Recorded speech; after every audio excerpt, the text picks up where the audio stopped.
मैं आज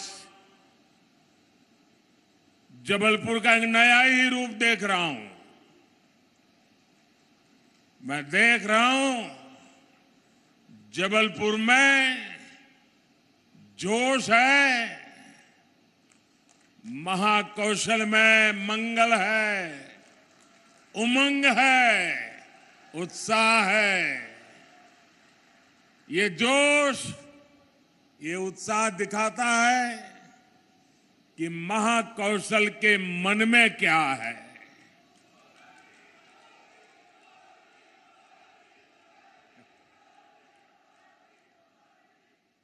इसी उत्साह के बीच आज पूरा देश वीरांगना रानी दुर्गावती जी की 500वीं जन्म जयंती मना रहा है। रानी दुर्गावती गौरव यात्रा के समापन अवसर पर मैं उनकी जयंती को राष्ट्रीय स्तर पर मनाने का आह्वान किया था।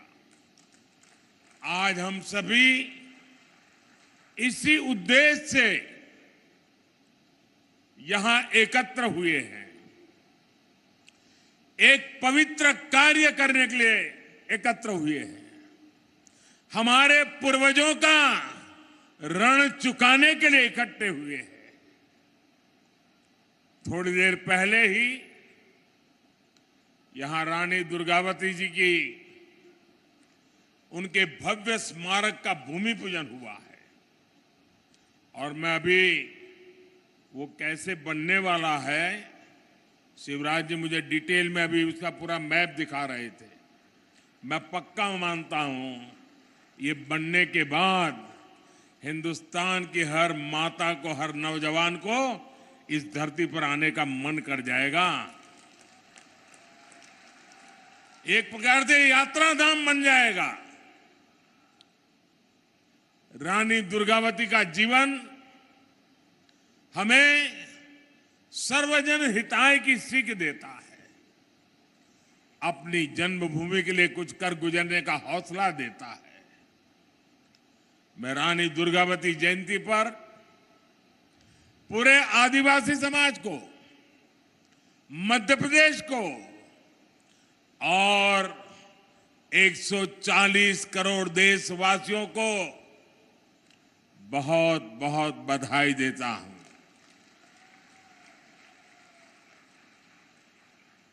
दुनिया के किसी देश में रानी दुर्गावती जैसा कोई उनका नायक होता, नायिका होती, तो वो देश पूरी दुनिया में उछल कूद करता। आजादी के बाद हमारे देश में भी यही होना चाहिए था, लेकिन हमारे महापुरुषों को भुला दिया गया। हमारे इन तेजस्वी, तपस्वी, त्याग और तपस्या की मूर्ति ऐसे महापुरुषों को, ऐसे वीरों को, वीरांगनाओं को भुला दिया गया। मेरे परिवारजनों, आज यहां कुल 12,000 करोड़ रुपए से अधिक के विकास कार्यों का शिलान्यास और लोकार्पण हुआ है। पानी और गैस की पाइपलाइन हो या फिर 4 लेन सड़कों का नेटवर्क, ये लाखों लाख लोगों का जीवन बदलने वाले प्रोजेक्ट है। इससे यहां के किसानों को तो लाभ होगा ही होगा, नए कारखाने और फैक्ट्रियां लगेगी, हमारे नौजवानों को यहीं पर रोजगार मिलेगा। मेरे परिवारजनों, भाजपा सरकार की सर्वोच्च प्राथमिकताओं में से एक है अपनी बहनों को धुएं से मुक्त रसोई देना। कुछ लोगों ने रिसर्च करके कहा है कि जब एक मां खाना पकाती है और धुएं वाला चूल्हा है लकड़ी जलाती हैं या कोयला जलाती है तो 24 घंटे में खाना पकाने के कारण, उस धुएं में रहने के कारण उसके शरीर में 400 सिगारेट का धुआं जाता है। क्या मेरी माताओं बहनों को इस मुसीबत से मुक्ति मिलनी चाहिए कि नहीं मिलनी चाहिए? जरा पूरी ताकत से बताइए। माताओं बहनों की बात है। मेरी माताओं बहनों को रसोई घर में धुएं से मुक्ति मिलनी चाहिए कि नहीं मिलनी चाहिए? क्या ये काम कांग्रेस पहले नहीं कर सकती थी? नहीं किया। उनको माताओं बहनों की, उनके स्वास्थ्य की, उनकी तबीयत की परवाह नहीं थी। भाइयों बहनों, गरीब परिवार की करोड़ों बहनों को हमने इसीलिए बड़ा अभियान चलाकर उज्ज्वला का मुफ्त गैस कनेक्शन दिया है।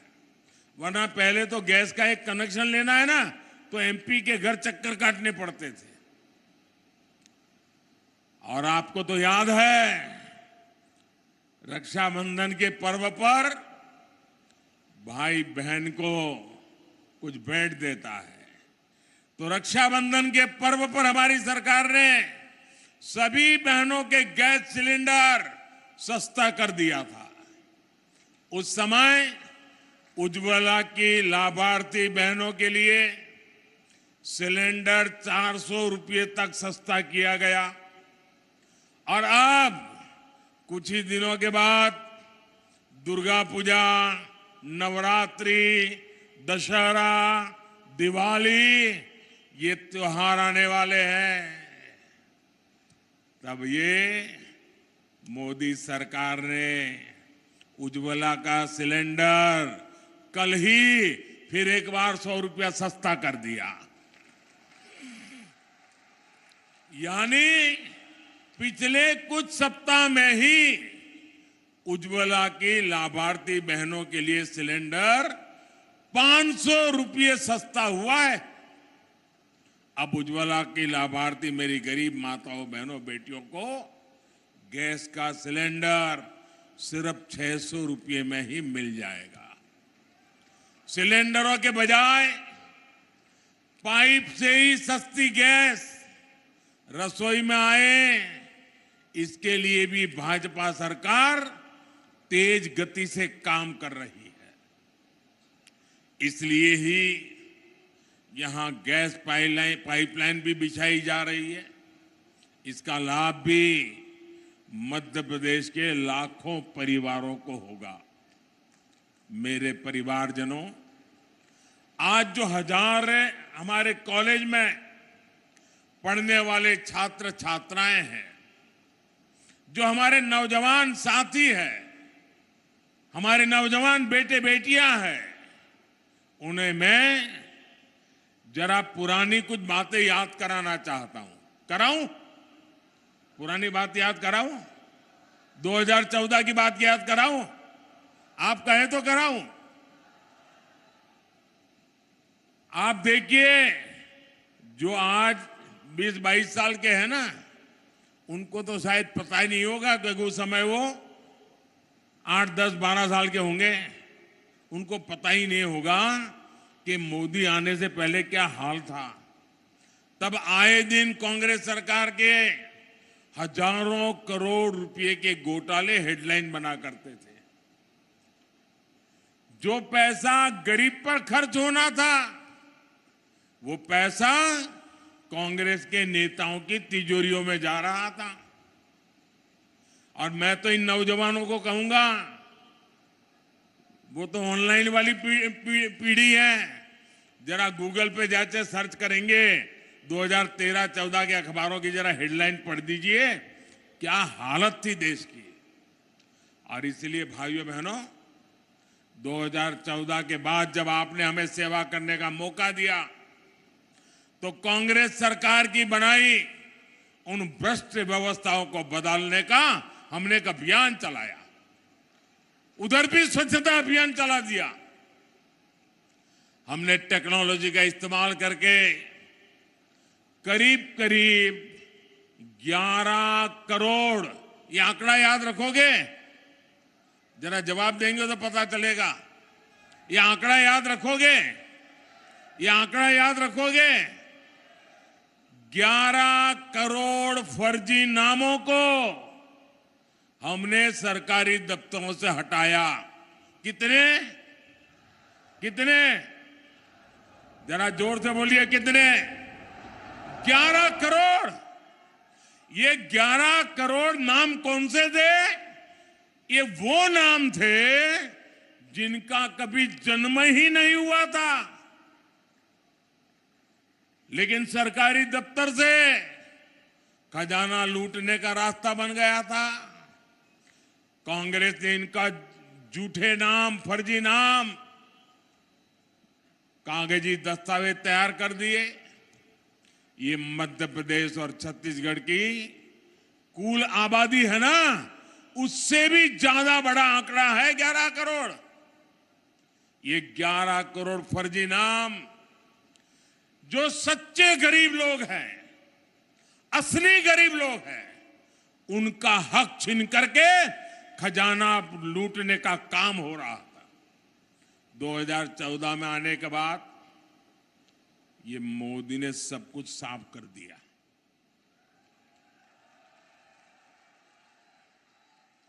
ये लोग गुस्सा करते हैं, इसका कारण भी यही है कि उनकी कटकी बंद हो गई है, कमीशन बंद हो गया है। मोदी ने आकर के सब साफ कर दिया।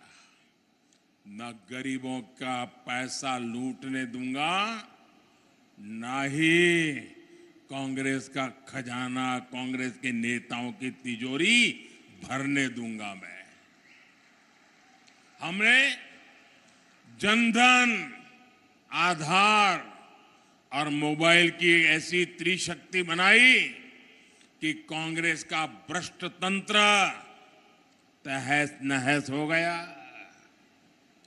आज इस त्रिशक्ति की वजह से 2.5 लाख करोड़ रुपए से ज्यादा, ये आंकड़ा भी जरा मैं दोबारा पूछूंगा आपको, 2.5 लाख करोड़ रुपए से ज्यादा जो गलत हाथों में जाते थे, चोरी होते थे, उसको बचाने का काम मोदी ने किया है। कितने? कितने? 2.5 लाख करोड़। कितने? 2.5 लाख करोड़। आज गरीबों का पैसा गरीबों के हित में काम आ रहा है। उज्ज्वला का सिलेंडर सिर्फ 500 रुपए में देने के लिए केंद्र सरकार आज करोड़ों रुपए खर्च कर रही है। करोड़ों परिवारों को मुफ्त राशन मिले, इस पर भी 3 लाख करोड़ रुपए खर्च किए जा रहे हैं। ये 3 लाख करोड़ रुपए तिजोरी से इसलिए देते हैं कि कोई मेरी गरीब मां का बच्चा रात को भूखा नहीं सोना चाहिए, गरीब का चूल्हा जलते रहना चाहिए। आयुष्मान योजना के तहत देश के करीब 5 करोड़ परिवारों का मुफ्त इलाज हो चुका है। इसके लिए भी 70,000 करोड़ रुपए सरकार ने आपके आयुष्मान कार्ड के लिए खर्च किए हैं। किसानों को सस्ता यूरिया मिले। दुनिया में यूरिया की थैली 3,000 में बिकती है, मोदी 300 से भी कम में देता है, और इसलिए खजाने से 8 लाख करोड़ रुपया केंद्र सरकार ने खर्च किया है ताकि मेरे किसानों पर बोझ न पड़े। पीएम किसान सम्मान निधि के तहत भी 2.5 लाख करोड़ रुपए सीधा किसानों के बैंक खाते में जमा किया जा चुके हैं। गरीब परिवारों को पक्का घर देने के लिए भी हमारी सरकार ने 4 लाख करोड़ रुपए खर्च किए हैं। ताकि गरीब को पक्का घर मिले। आज भी आपने देखा, अभी इंदौर में गरीब परिवारों को आधुनिक तकनीक से बने हुए मल्टी स्टोरीड 1000 पक्के घर देने का काम अब भी किया मैंने। मेरे परिवारजनों, ये पूरा पैसा जोड़ेंगे तो आंकड़ा कितना होगा, कितने जीरो लगाने पड़ेंगे, आपको अंदाज आता है? ये कांग्रेस वाले इसका हिसाब भी नहीं कर सकते। और आप सुनिए, 2014 से पहले ये जो 000 है ना, वो सिर्फ घोटालों का पैसा जोड़ने में लग जाता था।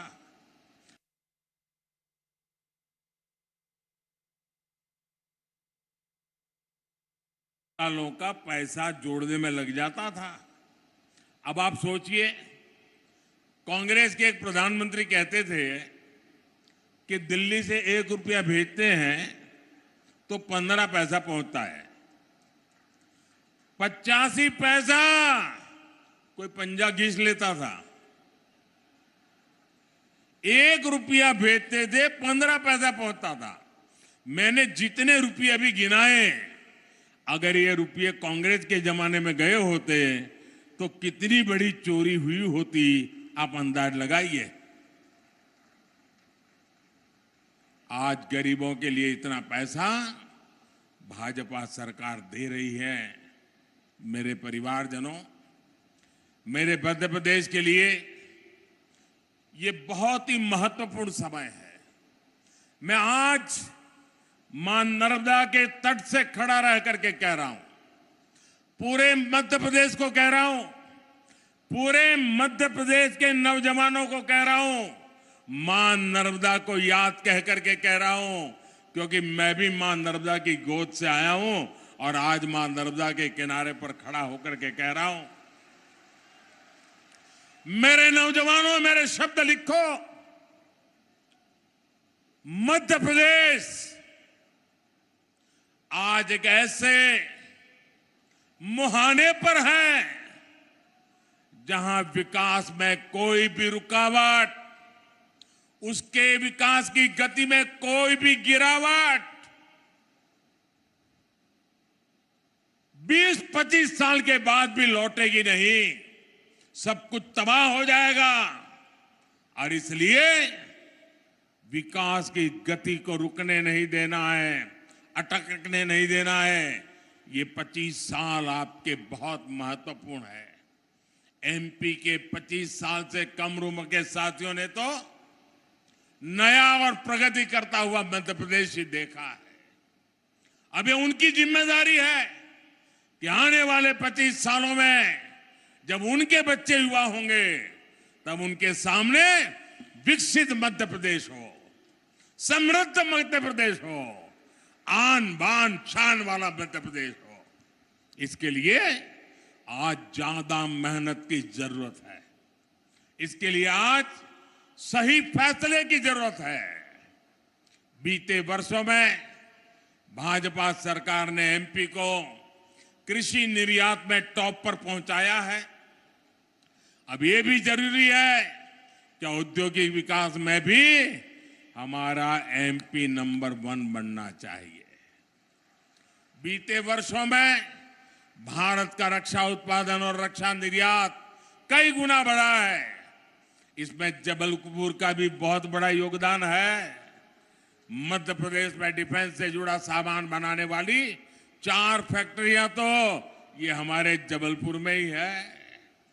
आज केंद्र सरकार अपनी सेना को मेड इन इंडिया हथियार दे रही है।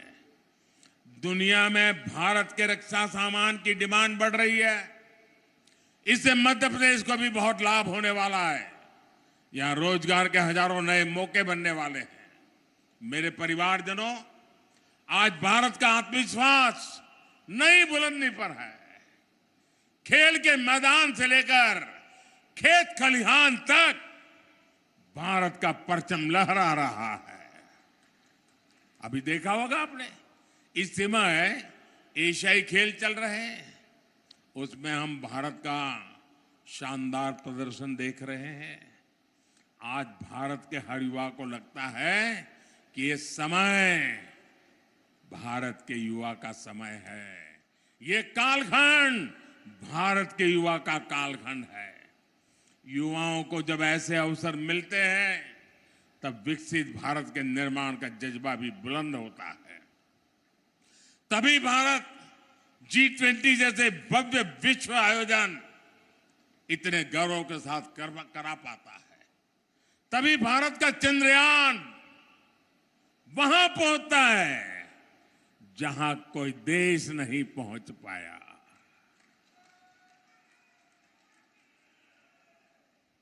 तभी लोकल के लिए वोकल होने का मंत्र दूर सुदूर तक गूंजने लगता है। आप सोच सकते हैं, एक तरफ ये देश चंद्रयान पहुंचता है तो दूसरी तरफ 2 अक्टूबर को गांधी जयंती पर दिल्ली के एक स्टोर पर, आप याद कीजिए, 2 अक्टूबर को एक दिन में दिल्ली का जो एक खादी भंडार था, 1.5 करोड़ रुपए से भी ज्यादा खादी बिकी एक स्टोर में। ये ताकत है देश की। स्वदेशी की ये भावना, देश को आगे बढ़ने की ये भावना आज चारों तरफ बढ़ती जा रही है। और इसमें बागडोर संभाली है मेरे देश के नौजवानों ने, मेरे देश की बेटे बेटियों ने। तभी भारत के युवा स्टार्टअप की दुनिया में कमाल कर रहे हैं। तभी भारत स्वच्छ होने का इतना बड़ा संकल्प लेता है। अभी 1 अक्टूबर को ही देश ने जो स्वच्छता अभियान चलाया, उसमें 9 लाख से ज्यादा जगहों पर सफाई कार्यक्रम हुए। 9 लाख जगह पर उस सफाई अभियान में हिस्से लेने वाली संख्या 9 करोड़ से ज्यादा देशवासी घरों से निकले और झाड़ू लेकर के देश में सफाई का काम किया। सड़कों की, पार्कों की सफाई की। मध्य प्रदेश के लोगों ने, मध्य प्रदेश के युवाओं ने तो और भी कमाल कर दिया है। स्वच्छता के मामले में मध्य प्रदेश को अव्वल नंबर मिले हैं। देश में नंबर 1 रहता है मध्य प्रदेश। इसी जज्बे को हमें आगे ले जाना है और आने वाले 5 सालों में ज्यादा से ज्यादा मामलों में हमें एमपी को नंबर 1 पर रखना है, नंबर 1 पर रखना है। मेरे परिवारजनों, जब किसी राजनीतिक दल पर सिर्फ और सिर्फ अपना स्वार्थ हावी हो जाता है तो उसकी स्थिति का हम अंदाज लगा सकते हैं। आज एक तरफ भारत की उपलब्धियों की चर्चा पूरी दुनिया कर रही है, लेकिन यही वही राजनीतिक दल जिनका सब लूट गया है, सिवाय कुर्सी उनको कुछ दिखता नहीं है, ये अब इस हद तक गए कि भाजपा को गाली देते देते भारत को ही गाली देना शुरू कर दिया है। आज डिजिटल इंडिया अभियान की पूरी दुनिया प्रशंसा कर रही है, लेकिन आप याद करिए कैसे ये लोग आए दिन डिजिटल इंडिया के लिए हमारा मजाक उड़ाते हैं। भारत ने कोरोना में दुनिया की सबसे प्रभावी वैक्सीन बनाई। इन लोगों ने अपनी वैक्सीन पर भी सवाल उठाए। और मुझे तो अभी मुझे कोई बता रहा था, एक नई फिल्म आई है वैक्सीन पर बनी हुई फिल्म, वैक्सीन वॉर, और दुनिया के लोगों की आंखें खुल जाए ऐसी फिल्म हमारे देश में बनी है। जो हमारे देश के वैज्ञानिकों ने कैसा कमाल कर दिया, देश के करोड़ों लोगों की जिंदगी कैसे बचाई, इस पर वैक्सीन वॉर फिल्म बनी है। भारत, भाइयों बहनों, भारत की सेना जो बात करती है, भारत की सेना जो पराक्रम करती है, तो वो लोग उस पर भी सवाल उठाते हैं। इन्हें देश के दुश्मनों की बात, आतंक के आकाओं की बात उनको सही लगती है। मेरे देश के सेना के जवानों की बात सही नहीं लगती है। आपने भी देखा है, आजादी के 75 वर्ष पूरे होने पर पूरे देश ने अमृत महोत्सव मनाया।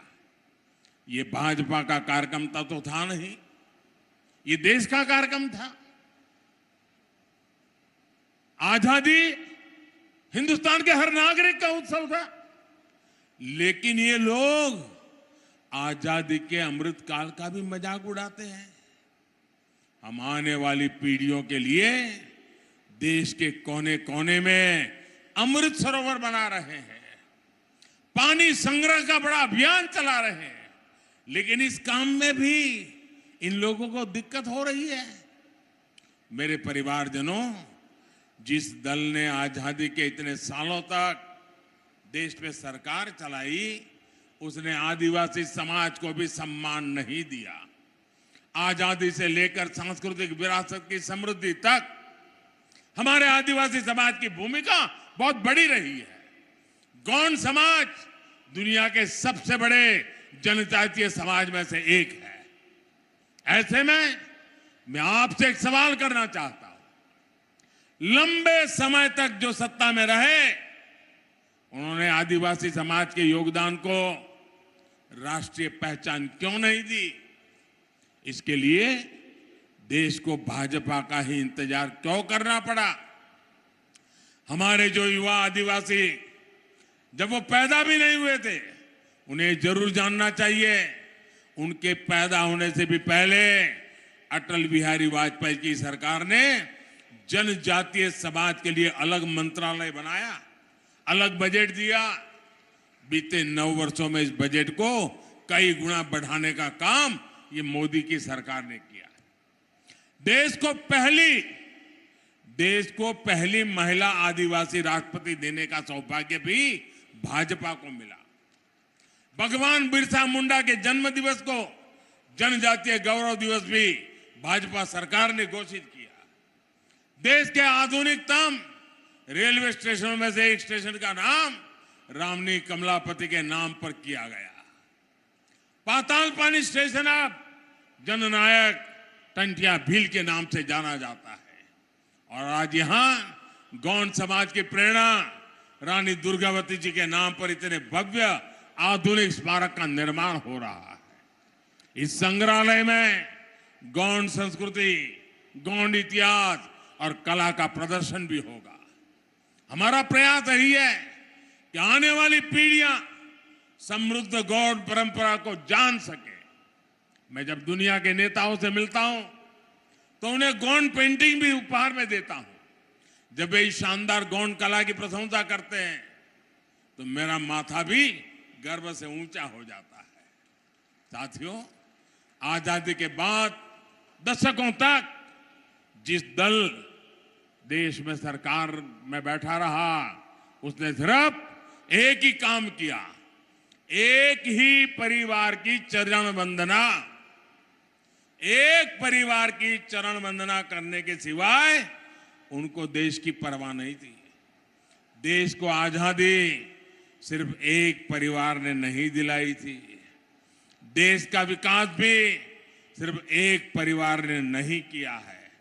ये हमारी सरकार है जिसने सभी का मान रखा, सम्मान रखा, आदर किया, सभी का ध्यान रखा। ये भाजपा सरकार है जिसने महू सहित दुनिया भर में डॉक्टर बाबा साहब आंबेडकर से जुड़े स्थानों को पंच तीर्थ बनाया है। मुझे कुछ सप्ताह पहले सागर में संत रविदास जी की स्मारक स्थली के भूमि पूजन का भी अवसर मिला है। यह सामाजिक समरसता और विरासत के प्रति भाजपा सरकार की प्रतिबद्धता को दिखाता है। साथियों, परिवारवाद और भ्रष्टाचार को पालने पोसने वाले दलों ने आदिवासी समाज के संसाधनों को लूटा है। 2014 से पहले सिर्फ 8-10 वन उपजों पर ही एमएसपी दिया जाता था। बाकी वन उपजों को औने पौने दाम पर कुछ लोग खरीदते थे और आदिवासियों को कुछ नहीं मिलता था। हमने इसको बदला और आज करीब 90 वन उपजों को एमएसपी के दायरे में लाया जा चुका है। साथियों, अतीत में हमारे आदिवासी किसानों, हमारे छोटे किसानों की उपज कोदो, कुटकी जैसे मोटे अनाज को भी ज्यादा महत्व नहीं दिया गया। आपने देखा है कि दिल्ली में G20 के लिए दुनिया भर के बड़े बड़े नेता आए थे, एक से बढ़कर एक बड़े नेता आए थे। उनको भी हमने आपके कोदो कुटकी से बने पकवान खिलाए थे। भाजपा सरकार आपके कोदो कुटकी को भी श्री अन्न के रूप में देश विदेश के बाजारों तक पहुंचाना चाहती है। हमारी कोशिश यही है कि आदिवासी किसानों को, छोटे किसानों को अधिक से अधिक लाभ हो। मेरे परिवारजनों, भाजपा की डबल इंजन सरकार की प्राथमिकता वंचितों को वरीयता है। पाइप से पीने का साफ पानी मिले, एक गरीब के स्वास्थ्य और महिलाओं की सुविधा के लिए बहुत जरूरी है। आज भी यहां करीब 1600 गांवों तक पानी पहुंचाने का इंतजाम हुआ है। महिलाओं का स्वास्थ्य हमेशा देश की प्राथमिकता होनी चाहिए थी, लेकिन इसे भी पहले लगातार नजरअंदाज कर दिया गया। नारी शक्ति वंदन अधिनियम के माध्यम से लोकसभा, विधानसभा में महिलाओं को उनका हक देने का काम भी भाजपा ने किया है। साथियों, गांव के सामाजिक आर्थिक जीवन में हमारे विश्वकर्मा साथियों का बहुत बड़ा योगदान रहता है। इनको सशक्त करना प्राथमिकता होनी चाहिए थी, लेकिन 13,000 करोड़ रुपए की पीएम विश्वकर्मा योजना भाजपा सरकार बनने के बाद हमें उसको लाना पड़ा। मेरे परिवारजनों, भाजपा सरकार गरीबों की सरकार है। अपने भ्रष्टाचार, अपने परिवारवाद को आगे बढ़ाने के लिए कुछ लोग भांति भांति के प्रपंच कर रहे हैं, लेकिन मोदी की गारंटी है कि एमपी विकास में टॉप पर आएगा।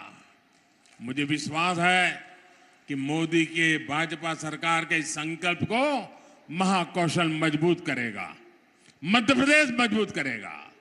एक बार पुनः वीरांगना रानी दुर्गावती जी को श्रद्धापूर्वक नमन करता हूं, और आप इतनी बड़ी संख्या में हमें आशीर्वाद देने के लिए आए हैं। मैं हृदय से आपका आभार व्यक्त करता हूं। मेरे साथ मैं कहूंगा, रानी दुर्गावती, आप कहिए अमर रहे, अमर रहे। रानी दुर्गावती। अरे आवाज पूरे मध्य प्रदेश में गूंजनी चाहिए। रानी दुर्गावती,